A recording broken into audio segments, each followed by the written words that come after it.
si tuviéramos que conceptualizar y categorizar los derechos fundamentales, yo los categorizaría en tres, ¿ya? De los que están resguardados en la Constitución, ¿verdad? Primero tiene un encabezado y dice, la Constitución asegura a todas las personas, y después viene numeral 1, numeral 2, numeral 3, numeral 4, con distintos derechos fundamentales. Si tuviéramos que categorizarlo en tres, lo categorizaríamos de la siguiente manera. Existen derechos de primera generación o libertades clásicas, derechos de segunda generación o derechos sociales o de carácter prestacional, y derechos de tercera generación, o más bien también llamados derechos del desarrollo, ¿ya?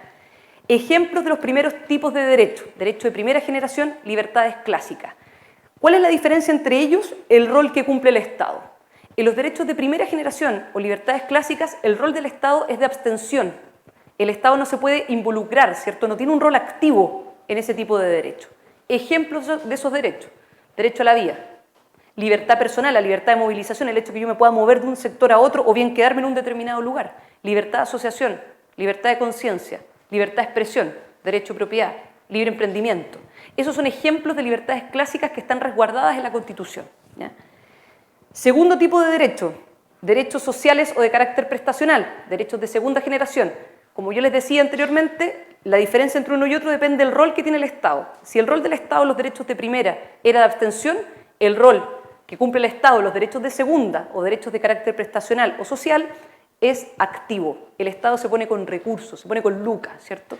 Ejemplos de derechos sociales que están resguardados en la Constitución: derecho a recibir una justa retribución. No dice el monto, pero dice que tenemos derecho a una justa retribución, remuneración, ¿cierto? Básicamente, de alguna manera, el salario mínimo, ¿verdad? Derecho a la seguridad social, ¿cierto? Derecho a la protección de la salud, derecho a la educación, ¿ya? Lo mínimo que está establecido ahí, en términos del derecho a la educación, que existe educación media, por ejemplo, obligatoria, kinder obligatorio. Eso está establecido, ¿cierto?, como derecho social en la Constitución, ¿ya? El rol del Estado ahí es un rol activo, ya no de abstención. Y derechos del desarrollo, en el caso de la Constitución chilena tenemos uno, que tiene que ver con derechos más bien de carácter difuso, ya no tan individuales, como sería el derecho a vivir en un medio ambiente libre de contaminación. Ese es el derecho, digamos, del desarrollo o derecho de tercera generación que tenemos en la Constitución. Ese es básicamente el mapeo de los tres grandes tipos de derechos que podemos encontrar en el artículo 19, en los distintos numerales que están ahí establecidos.